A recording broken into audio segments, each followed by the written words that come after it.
saya Natalia Sampulawang. Saya calon guru penggerak angkatan 7 dari SMP Negeri 4 Madire. Hari ini saya akan melaksanakan sesi wawancara kepada Bapak Kepala Sekolah kami, yaitu Bapak Haji Suwandi, SPD MPD, dalam pemenuhan tugas kami di pendidikan guru penggerak, yaitu mengenai pengambilan keputusan berbasis nilai-nilai kebajikan sebagai pemimpin. Baik, selamat siang Bapak. Selamat siang Ibu Natalia. Bagaimana Pak kabarnya hari ini? Alhamdulillah, puji Tuhan, haleluya. Sehat? Ya, saya Pak. Ya. Mohon maaf Pak, mengganggu waktunya sebentar Pak. Saya akan melaksanakan sesi wawancara kepada Bapak mengenai tugas kami Pak dalam pendidikan guru penggerak. Oh iya, silakan Bu. Iya. Jadi di sini Pak mengenai bagaimana Bapak mengambil keputusan dalam menyelesaikan kasus-kasus Pak yang ada di sekolah kita Pak, sekolah Bapak. Mengambil keputusan terkait dengan kasus-kasus anak-anak atau kasus apa ini Bu ya? Jadi bisa mungkin dari guru Pak, dari anak-anak juga seperti itu. Oh iya, baik. Pengalaman saya selaku kepala sekolah ketika terjadi masalah-masalah yang ada di sekolah, baik itu masalah sekolah dengan masyarakat, masalah guru dengan guru, maupun masalah anak-anak siswa dengan anak-anak siswa, maupun anak-anak dengan bapak ibu guru. Masalah-masalah itu biasa muncul. Nah, di dalam pengambilan keputusan apabila terjadi, ya, tentu banyak pertimbangan yang harus kita pikirkan. Persoalan paling banyak adalah persoalan antara anak-anak dengan anak-anak. Kalau antara anak dan guru itu prosentasenya sedikit sekali, kecil, tetapi biasanya kalau terjadi masalah antara guru dengan anak-anak, ya, saya selaku kepala sekolah akan berusaha menyelesaikan dengan sebijaksana mungkin. Karena apa? Karena dua usia yang sangat berbeda pasti mempunyai karakter emosi yang berbeda. Nah, sehingga saya di dalam menentukan penyelesaian masalahnya harus mempertimbangkan kondisi-kondisi yang terkait dengan usia, dengan emosi, kemudian status dari kedua-duanya, yaitu harus kita perhatikan. Tapi pada intinya saya akan memberi pemahaman kepada bapak dan ibu guru maupun kepada anak-anak bahwa tujuan kita adalah untuk belajar. Anak belajar dari bapak ibu guru, kemudian guru tugasnya adalah memfasilitasi segala kepentingan anak-anak yang terkait dengan proses belajar mengajarnya. Itu apabila antara anak dengan guru. Nah, sedangkan anak-anak, kalau terjadi masalah anak-anak dengan anak-anak, ya, itu juga banyak hal yang harus kita pertimbangkan. Ya, kebanyakan anak-anak ini berada di dalam masa pertumbuhan, jadi karakter anak-anak ini terkadang tidak terkendali sesuai dengan perkembangan emosionalnya. Dan saya pun juga harus merunut latar belakang persoalan, keadaan rumah tangga anak itu seperti apa, sehingga menimbulkan perilaku-perilaku yang terkadang menimbulkan masalah di antara sesama anak. Jadi banyak hal yang kita pertimbangkan. Baik Pak, saya mulai saja dengan beberapa pertanyaan Pak ya. Ya. Begini Pak, selama ini Bapak kan sudah menceritakan bahwa banyak kasus yang sudah Bapak tangani selama menjadi pemimpin di sekolah ini. Baik Pak, nah selama ini bagaimana Bapak dapat mengidentifikasi kasus-kasus yang merupakan dilema etika atau bujukan moral Pak? Benar sekali, di dalam menyelesaikan persoalan-persoalan, terkadang kita dihadapkan kepada persoalan-persoalan yang terkait dengan kondisi daerah, kondisi karakter dari anak-anak itu sendiri. Nah, ini terkadang saya mengalami dilema, ya, karena tidak semua kasus bisa diselesaikan dengan berdasarkan peraturan sekolah, ya. Jadi peraturan atau undang-undang yang ada diberlakukan kepada anak-anak di sekolah ini tidak serta-merta dapat diterapkan dengan sebagaimana petunjuk yang ada, tetapi saya harus melihat kondisi dari karakter anak-anak dan keluarganya. Sebab kalau misalnya nanti kita salah mengambil keputusan atau salah memberikan hukuman, ini nanti bisa terjadi persoalan, bukan selesai tetapi justru malah memancing persoalan yang lain karena perbedaan karakter dari anak maupun dari keluarga dari anak itu.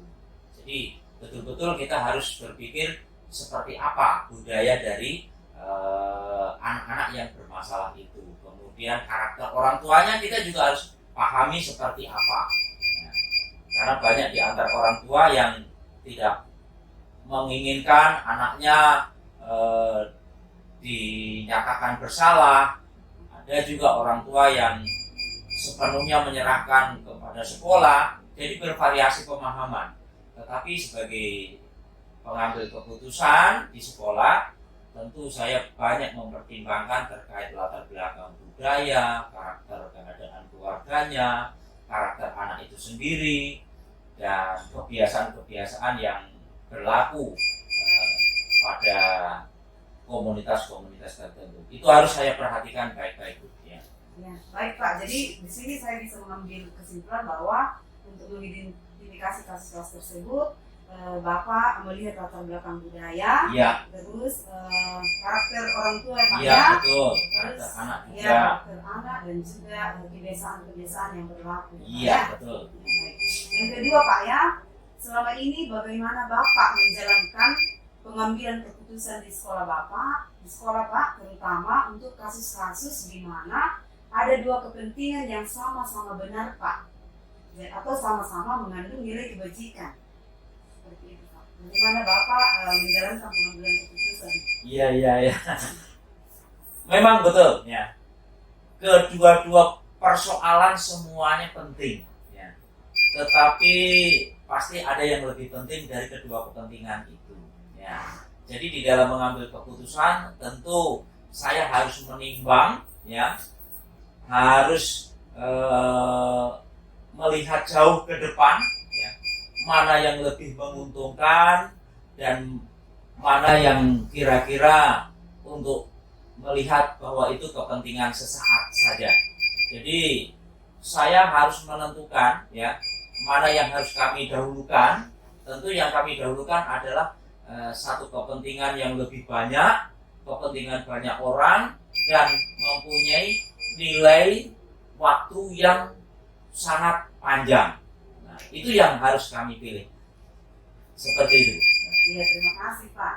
Jadi di sini bahwa untuk menjalankan pengambilan keputusan untuk kasus-kasus yang di mana ada dua kepentingan yang sama-sama benar, berarti Bapak harus betul-betul melihat jauh ke depannya Pak, ya. Iya, betul Ibu. Terus Ya. mana yang lebih menguntungkan, Iya. dan lebih melihat pada kepentingan orang banyak. Orang banyak, ya. Baik. Berikutnya Pak, terus Pak, langkah-langkah atau prosedur seperti apa yang biasa Bapak lakukan selama ini? Ya, baik. Begini Bu Natalia, sebagai seorang kepala sekolah, ya, yang berada di lingkungan di mana teman-teman saya adalah teman-teman yang terdiri dari berbagai macam etnis, ya, suku, kemudian agama. Anak-anak juga seperti itu, murid-murid kita yang kurang lebih 737 itu hampir seluruh suku yang ada di Indonesia ada di SMP Negeri 4 ini. Nah, ketika nanti terjadi suatu persoalan, tentu saya tidak bisa menguasai semuanya itu. Nah, sistem yang saya terapkan adalah sistem pendekatan kultur, ya, kemudian pendekatan religius, kemudian juga saya lebih banyak menggunakan model-model pendekatan senioritas, ya. maksud saya begini, ketika ada teman, ya, katakan misalnya teman dari etnis tertentu kemudian bermasalah dengan etnis yang berbeda, ya, sementara etnis saya berbeda lagi dari mereka berdua yang bermasalah, tentu saya tidak bisa tidak serta-merta sebagai kepala sekolah langsung mau mengadili begitu saja, tidak bisa. Tetapi saya lebih cenderung akan meminta bantuan kepada teman-teman yang lebih senior, yang lebih dewasa, ya, dari komunitas itu, dari suku yang ada itu, untuk saya jadikan sebagai sarana pendekatan secara kultur, sehingga nanti mungkin dengan pendekatan secara kultur itu bahasa yang disampaikan bisa diterima dengan baik, pemahaman-pemahaman atau pesan-pesan saya mungkin akan bisa diterima dengan lebih baik ketimbang saya menggunakan power saya sebagai seorang kepala sekolah kemudian menindak kepada bawahan, rasanya kurang bagus, ya, kurang pas, ya. Lebih baik saya menggunakan teman-teman yang seetnis, ya, satu suku tapi yang lebih dewasa, dan pendekatannya saya pikir nanti akan lebih humanis seperti itu. Iya, baik Pak, luar biasa Pak, ya. Saya di sini bisa menyimpulkan bahwa sistem pendekatan kultur, religi, dengan model pendekatan senioritas juga Pak, ya. Iya, betul Ibu.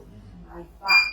Terus Pak, hal-hal apa saja yang selama ini Bapak anggap efektif dalam pengambilan keputusan Pak pada kasus-kasus dilema etika? Terkait dengan masalah-masalah yang terkait dengan etika, Bu, ya. Iya. Ya.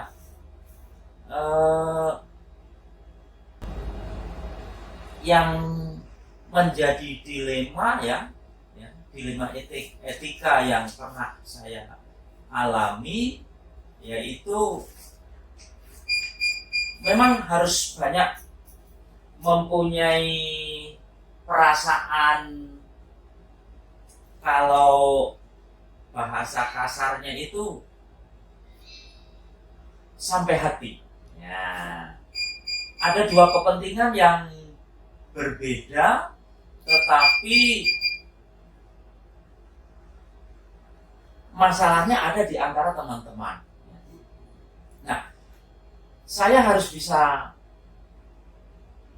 mengambil keputusan dengan tegas, ya.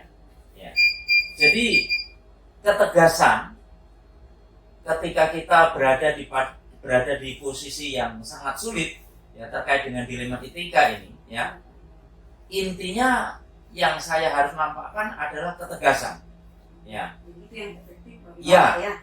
Karena kita tidak bisa membiarkan, ya, suatu peristiwa, ya, terjadi dengan berbagai macam pertimbangan, ternyata kita anggap bahwa masalah itu akan berlarut-larut. Nah, tentu ketika saatnya, ya, kita harus menentukan satu keputusan, dan biasanya keputusan yang sudah kita pertimbangkan dengan berbagai macam dilema, tetapi pada akhirnya kita harus mengambil satu keputusan, dan keputusan itu nanti lebih mengarah kepada ketegasan, dan ketegasan itulah yang nanti harus diikuti, karena kita ini terikat pada struktur, ya, struktur organisasi, dan saya juga harus menentukan satu langkah yang memang betul-betul harus diikuti oleh semua yang bermasalah, seperti itu. Baik, ya. Terus Pak, hal-hal apa saja yang selama ini merupakan tantangan Bapak dalam pengambilan keputusan pada kasus-kasus dilema etika, Pak?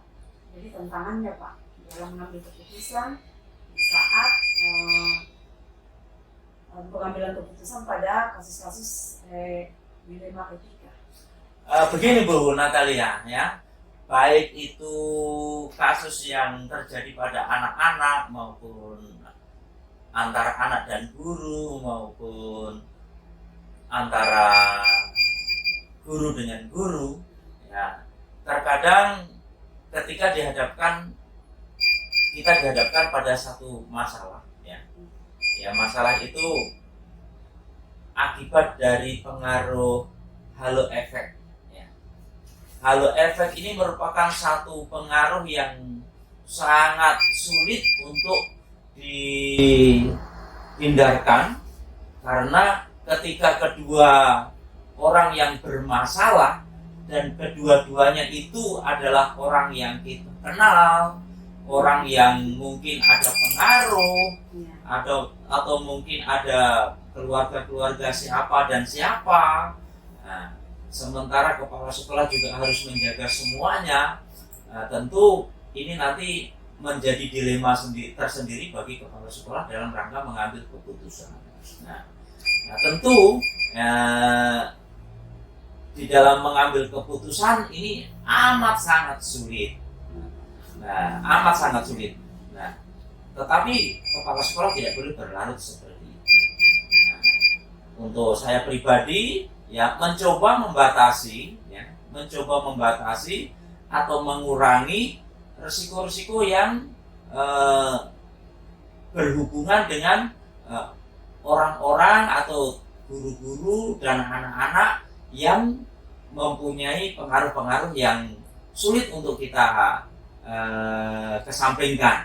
Nah, sehingga ketika nanti terjadi persoalan-persoalan, maka kepala sekolah tanpa terbeban dapat menentukan atau dapat mengambil keputusan dengan enjoy seperti itu. Jadi itu bisa dilakukan oleh kepala sekolah atau bisa saya lakukan dengan model saya menghindarkan diri dari dari kebiasaan-kebiasaan orang-orang atau orang tua siswa atau teman-teman yang berperilaku kurang umum, seperti misalnya menerima hadiah, ya, kemudian menerima tips, ya, kemudian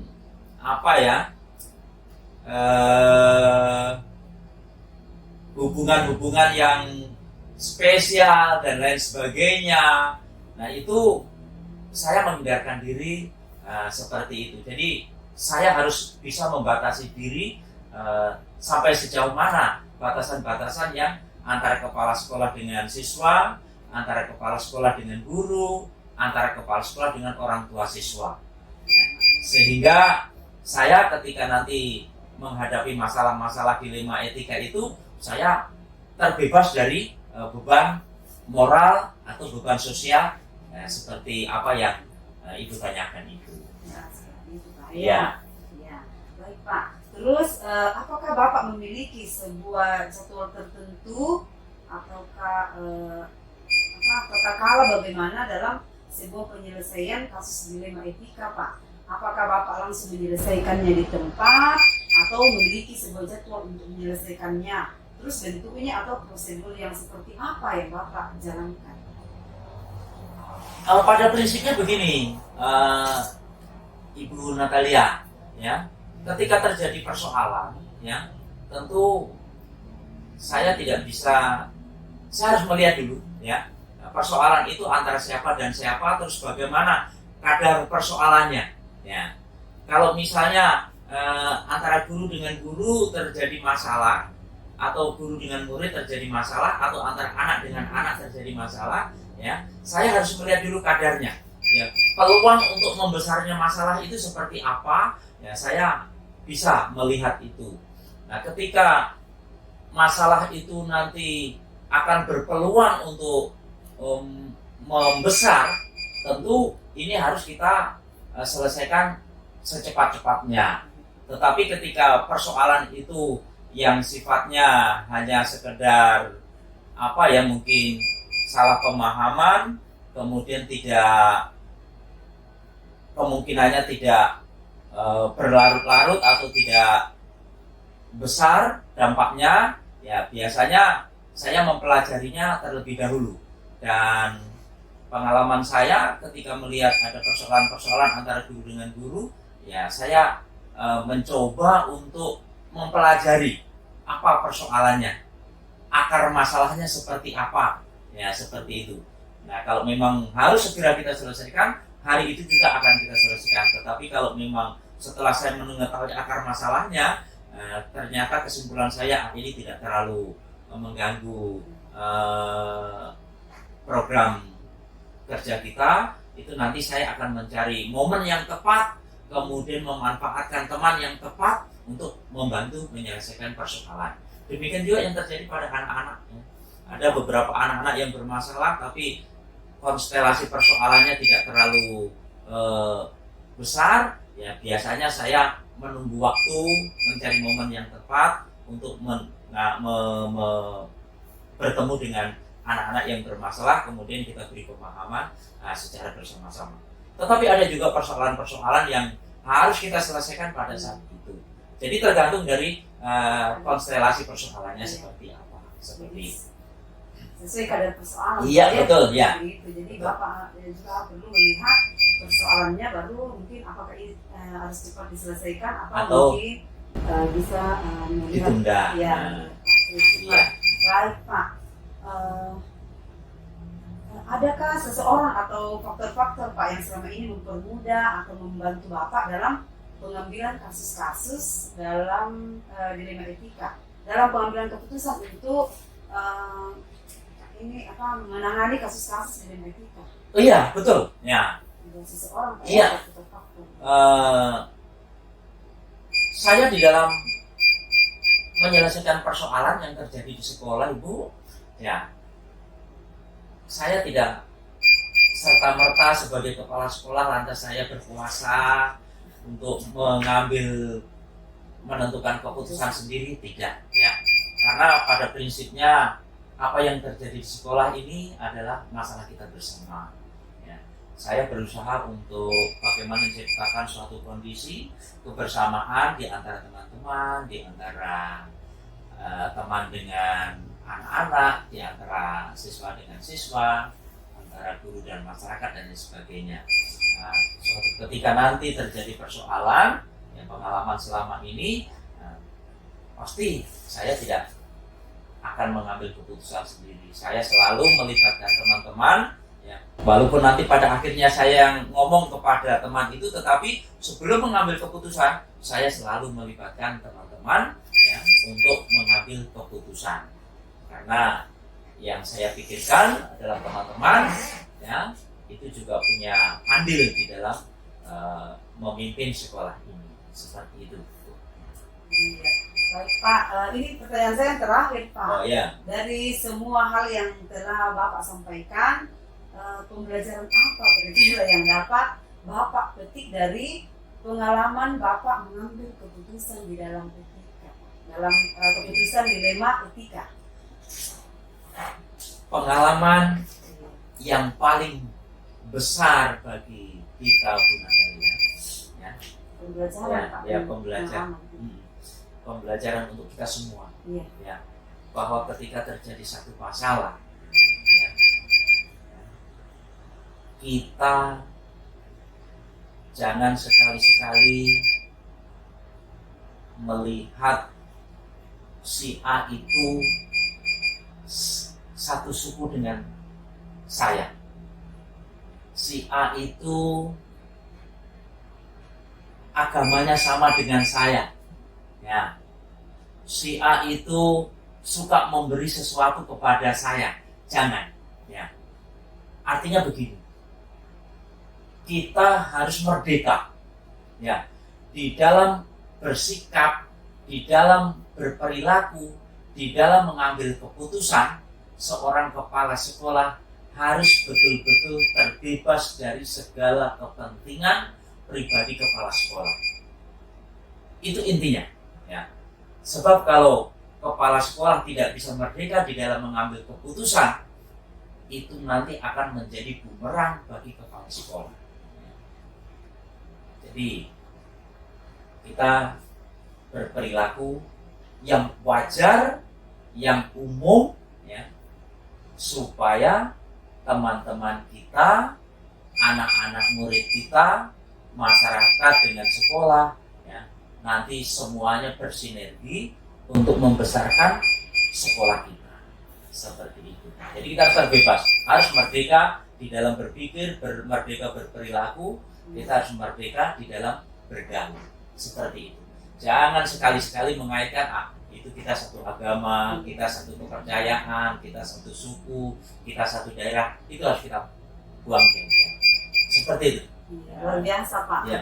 Jadi dari yang saya tanyakan hari ini Pak mengenai cara Bapak mengambil keputusan, berarti untuk yang terakhir ini pembelajaran apa yang dapat Bapak petik dari pengalaman Bapak dalam mengambil keputusan dilema ketika bahwa Bapak tidak memperhatikan apakah karena satu suku, agama, ataupun ada sesuatu dalam terhadap orang tersebut sehingga Bapak mengambil keputusan yang sebenarnya harusnya untuk kepentingan orang banyak ya. Ya, jadi tetap di sini Bapak berperilaku yang wajar, yang umum, dengan tetap berusaha untuk merdeka ya Pak ya, dalam pengambilan keputusan. Ya, seperti itu. Oke Pak, dan seperti itu saja yang akan saya tanyakan kepada Bapak.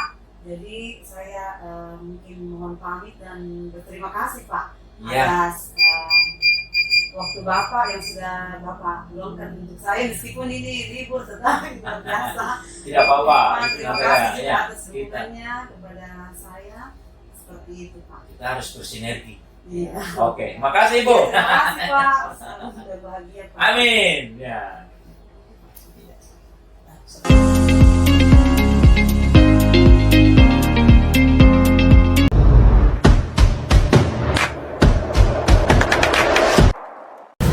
Salam dan bahagia Ibu. Selamat siang. Mohon maaf Bu, mengganggu waktunya sebentar.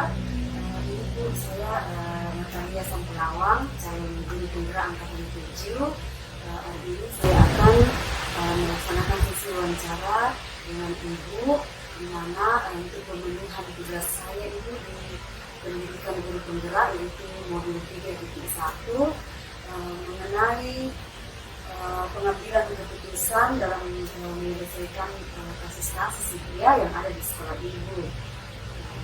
Baik, maaf ya, dengan Ibu Kardina H.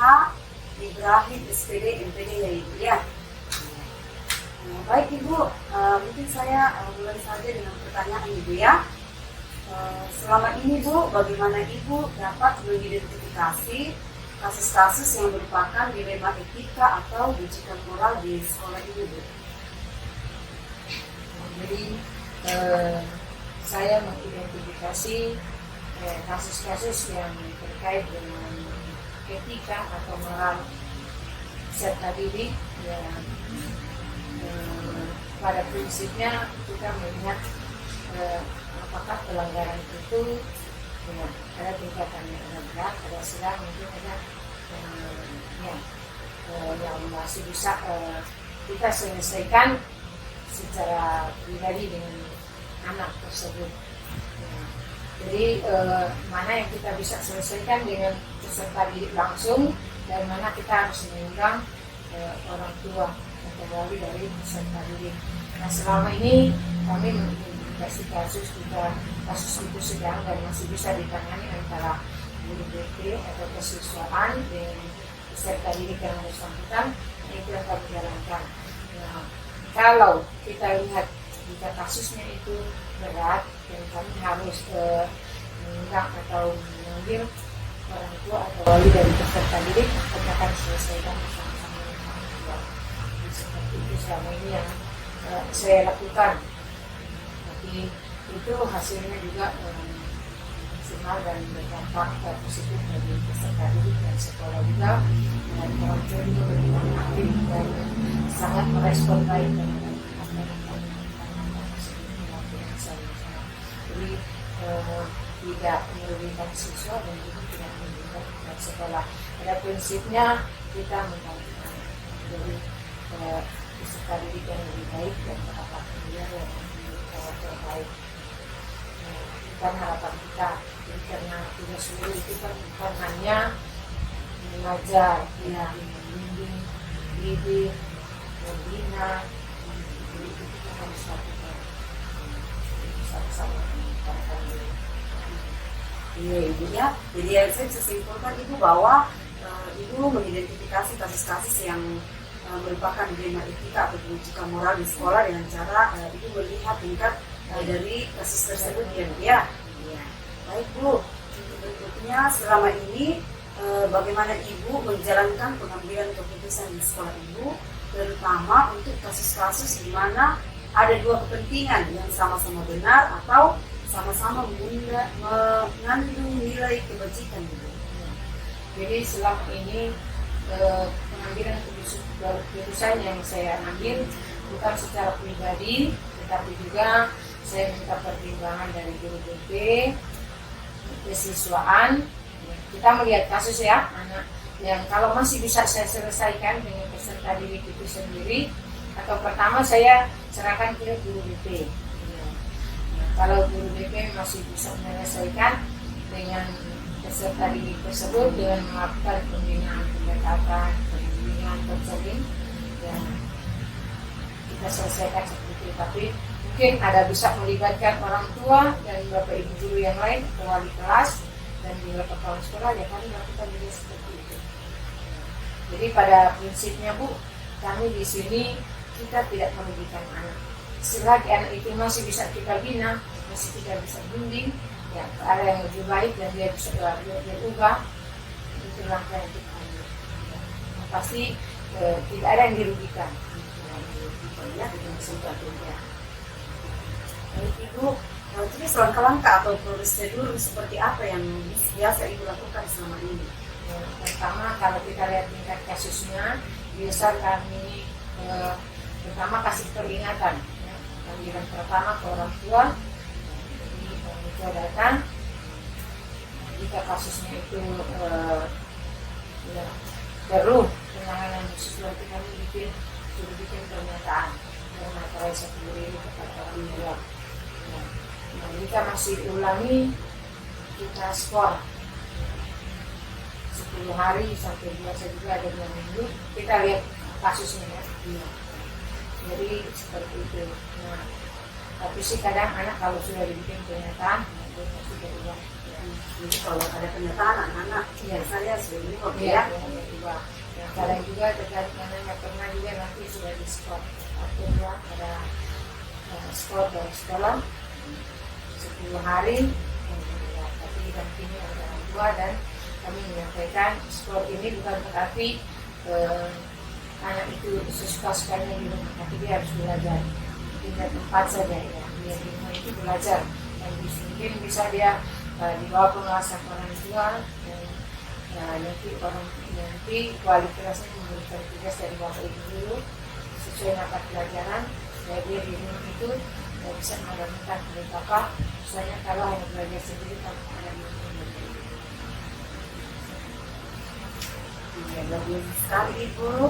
Pertanyaan saya berikutnya Ibu, hal apa saja yang selama ini Ibu anggap efektif dalam pengambilan keputusan pada kasus-kasus dilema etika?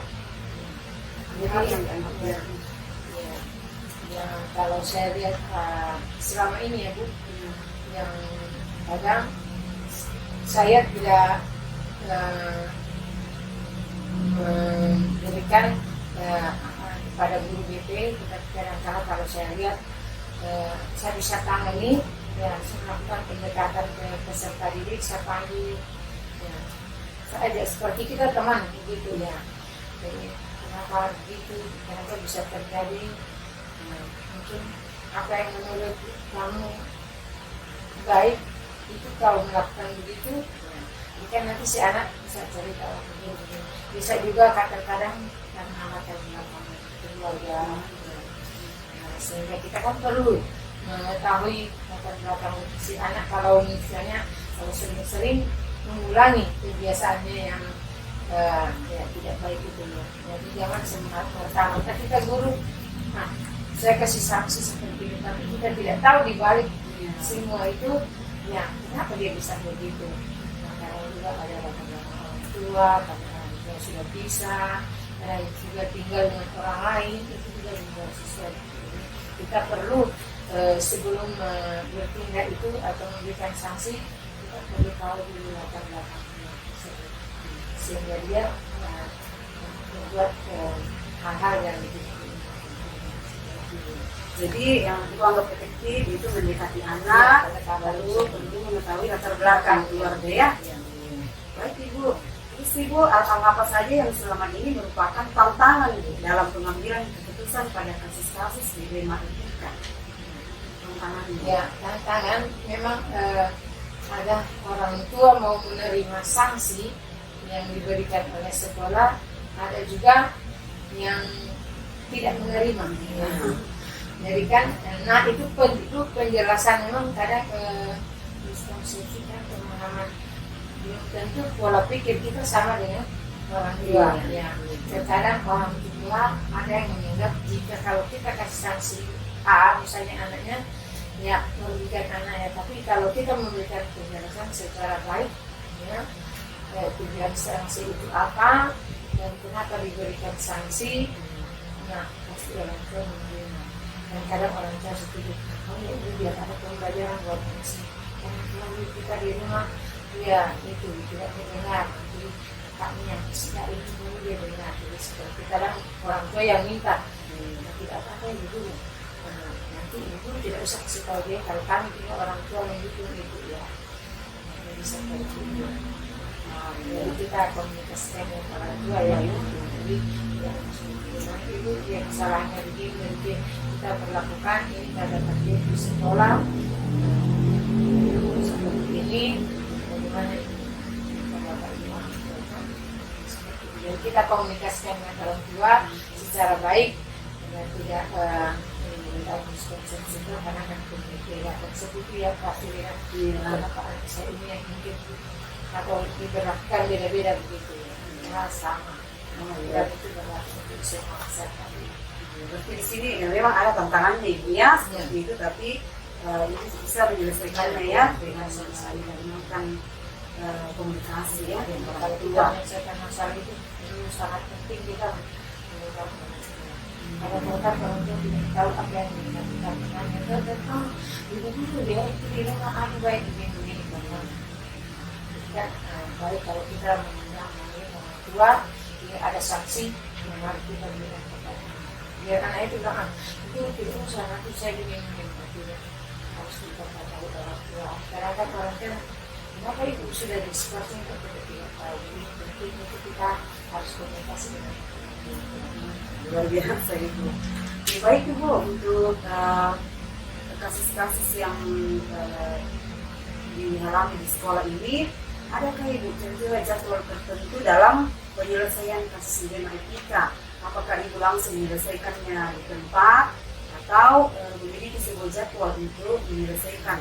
Terus bentuk atau prosedurnya seperti apa yang Ibu jalankan?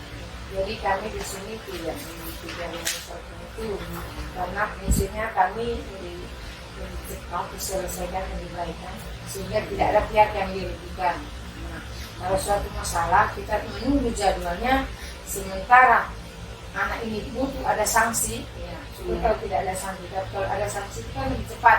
Sekalipun tidak ada sanksi kan lebih cepat, lebih baik diselesaikan. Jangan sampai ya dia terulang-ulang lagi atau dia bikin kasus yang lain lagi ketenangan. Jadi kami kalau ada kasus langsung kami selesaikan. Langsung ya, langsung dia tidak pakai jadwal. Baik Ibu.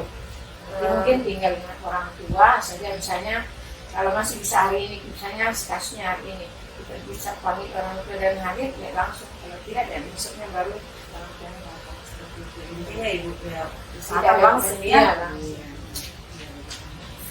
Baik Ibu, dalam menyelesaikan kasus ini adakah seseorang atau faktor apa yang selama ini mempermudah atau membantu Ibu dalam pengambilan keputusan dalam kasus-kasus dilema etika? Jadi di sini kami biasa kerjasama di wali kelas dulu ya, wali kelas sama-sama BP. Nah kalau dengan kesiswaan, kalau tidak bisa diselesaikan sama-sama dengan kepala sekolah. Jadi wali kelas, guru BP, siswa dengan kepala sekolah. Karena juga pikir kalau kejadian pada hari itu sama-sama pikir, tapi biasa pikir tidak diserahkan lagi ke wali kelas dan guru BP. Yang sesuai tupoksi lah. Kalau sudah jangan sampai langsung ke kepala sekolah, sementara ada guru BP, ada siswa.